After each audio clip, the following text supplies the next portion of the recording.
El templo.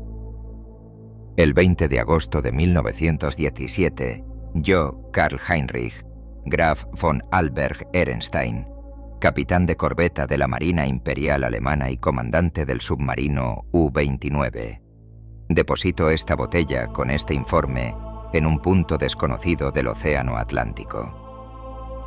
Lo hago porque quiero que el público conozca ciertos hechos insólitos, ya que las circunstancias que me rodean son tan amenazadoras como extraordinarias, incluyendo no solo mi nave inutilizada en el fondo del mar, sino también el derrumbamiento de mi férrea voluntad alemana de la manera más desastrosa.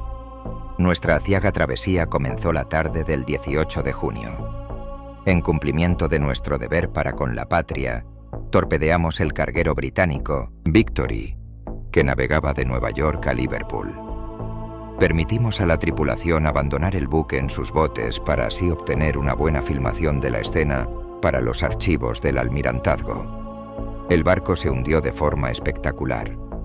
Primero de proa, sacando la popa fuera del agua para luego zambullirse perpendicularmente hacia el fondo. Lamento que tan valiosa película no llegue jamás a Berlín. Después, como es proceder de guerra, hundimos los botes salvavidas con nuestros cañones y nos sumergimos. Al emerger hacia el atardecer, la sorpresa nos aguardaba. En nuestra cubierta, con las manos atenazadas a la barandilla de una forma muy curiosa, yacía el cuerpo de un marinero. Era un pobre diablo joven, más bien moreno y muy guapo, de origen probablemente italiano o griego. Evidentemente, había buscado refugio en la misma nave que destruyó la suya, una víctima más de esta injusta guerra de agresión. Al registrarle en busca de recuerdos, mis hombres encontraron en el bolsillo de su marinera un trozo de marfil muy extraño, tallado con la cabeza de un joven portando una corona de laurel. Mi oficial, el alférez de navío Klenze, un hombre con cierta sensibilidad artística, opinó que el objeto era muy antiguo y de gran valor, así que lo confiscó para sí. Fue al arrojar el cadáver por la borda cuando ocurrieron dos incidentes que causaron una gran inquietud entre la tripulación. Al infeliz se le habían cerrado los ojos, pero al desprenderlo de la barandilla se le volvieron a abrir y muchos tuvieron la curiosa impresión de que miraron fijamente y como con burla a los marineros Schmidt y Zimmer.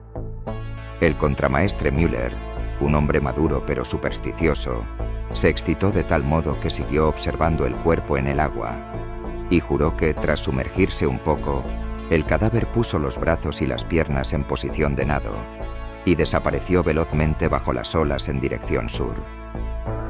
A Klenze y a mí no nos gustaron estas muestras de ignorancia propias de paletos y amonestamos severamente a los hombres. Al día siguiente, una situación muy molesta se apoderó de nosotros. Varios tripulantes sufrieron una evidente tensión nerviosa, atormentados por pesadillas. Les relevé de sus obligaciones mientras nos sumergíamos para escapar del oleaje. Aquí abajo reinaba una calma relativa, pese a una misteriosa corriente hacia el sur que no lográbamos localizar en nuestras cartas. Pero lo que más nos preocupaba eran las cosas que decía el contramaestre Müller, cada vez más incoherentes. Se encontraba en un lamentable estado de puerilidad, balbuceando sobre muertos que pasaban por delante de las portillas sumergidas. Cadáveres a los que él reconocía a pesar de lo hinchados que estaban. Y decía que el joven que habíamos arrojado por la borda iba a la cabeza de todos ellos. Esto resultaba sumamente horrible e insensato, así que ordenamos que le encerrasen y le administrasen una sana ración de latigazos. La disciplina era necesaria. Asimismo, nos negamos a la petición de una delegación de marineros que exigía arrojar al mar la extraña cabeza tallada en marfil. Poco después, los marineros Bohm y Schmidt, que habían caído enfermos, se volvieron locos violentos, delirando sobre una terrible maldición. Lamenté no tener un médico, pues las vidas alemanas son preciosas, pero fue necesario tomar medidas drásticas. La semana siguiente se agravó con la desaparición de Müller y Zimmer, quienes sin duda se suicidaron a causa del miedo. El propio Clence se irritaba por cualquier insignificancia, como con la manada de delfines, cada vez más numerosa, que nos daba escolta. Fue a las 2 de la madrugada del 28 de junio cuando la catástrofe nos golpeó. Una explosión en la sala de máquinas nos cogió completamente de sorpresa. La nave se estremeció de punta a punta a causa de la tremenda sacudida. Clence acudió corriendo, encontrando el depósito de combustible y casi todo el mecanismo destrozados, y los maquinistas Raabe y Schneider muertos. Nuestra situación era verdaderamente grave. Podíamos utilizar los dispositivos para elevar y sumergir la nave, pero no había posibilidad alguna de propulsar ni gobernar el submarino. Estábamos a la deriva. Durante días fuimos arrastrados constantemente hacia el sur. El 2 de julio avistamos un buque de guerra con bandera americana. Los hombres mostraron deseos de rendirse, un acto tan antigermánico que Clence tuvo que pegarle un tiro a un tal Traube para restaurar el orden. Nos sumergimos, pero cuando la mar se calmó y decidimos subir a la superficie, surgió una nueva dificultad. La nave se negaba a responder a nuestra dirección. Los hombres se asustaron aún más al sentirse prisioneros bajo el mar. El 4 de julio, los 6 cerdos marineros que quedaban estallaron en una furia besánica.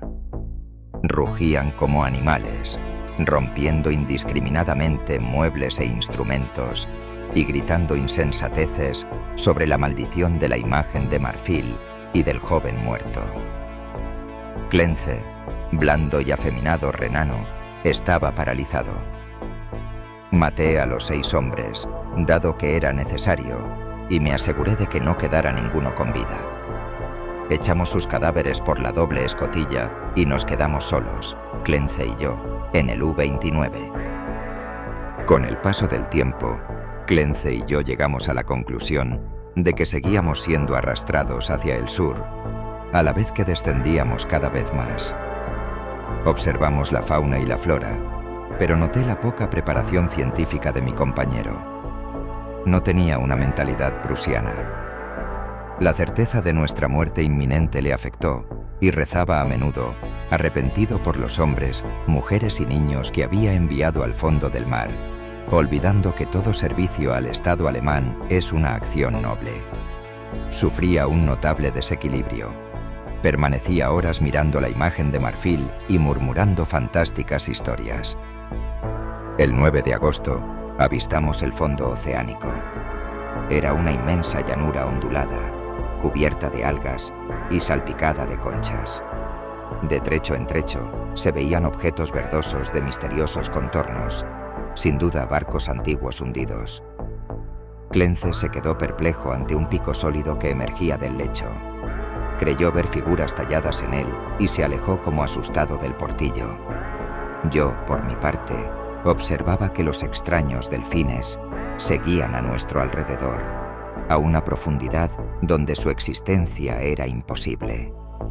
El 12 de agosto, el pobre Clence se volvió completamente loco. Entró en la biblioteca donde yo me encontraba sentado leyendo, y su cara le traicionó inmediatamente.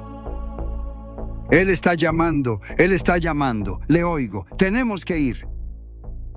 Mientras hablaba, cogió la imagen de marfil, se la guardó y me agarró del brazo con intención de llevarme hacia cubierta. Me di cuenta de que pretendía abrir la escotilla y que saliéramos los dos al agua exterior, una extravagancia suicida y homicida a la que yo no estaba dispuesto. Al tratar de calmarle, se puso más violento y exclamó: Si estoy loco es una suerte. Que los dioses tengan piedad del hombre que, en su insensibilidad, permanece sano hasta su espantoso fin. Ven y enloquece ahora que él nos llama con misericordia. Me pidió entonces que le dejase ir solo. Comprendí que, aunque era alemán, ahora era una amenaza. Accediendo a su petición, me libraría de él. Le pedí que me diese la imagen, pero mi petición provocó en él una risa tan inusitada que no insistí. Cuando subió por la escala, fui a los mandos y tras los intervalos adecuados, hice funcionar el mecanismo que iba a acabar con su vida. Busqué su cuerpo con el proyector, pero los delfines se arremolinaron, ocultándolo de mi vista. Fue entonces, al volver a iluminar el abismo, cuando mi asombro fue mayúsculo. Vi una complicada serie de edificios en ruinas, todos de una arquitectura magnífica, aunque inclasificable. La mayoría parecía de un mármol que brillaba blanquecino bajo los rayos del proyector. La nave se posó en una plaza pavimentada. Ante mí se encontraba un edificio ricamente ornamentado y muy bien conservado. Evidentemente, un templo excavado en la roca. Tenía un gran pórtico al que se llegaba por una escalinata, rodeado de exquisitos relieves. Grandes columnas y un friso, decoradas con esculturas de indescriptible belleza, representaban escenas pastoriles y procesiones de sacerdotes y sacerdotisas.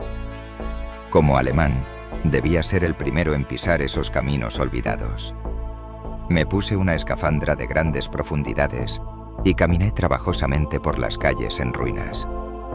Coseché una enorme riqueza arqueológica, pero no encontré esqueletos ni restos humanos. No me atreví a entrar en el templo. Su interior era una tinieblas que podía ser la madriguera de algún monstruo indescriptible. Y por primera vez en mi vida, experimenté la emoción del miedo. Ahora, en la oscuridad total del U-29, me ha llegado una plena conciencia.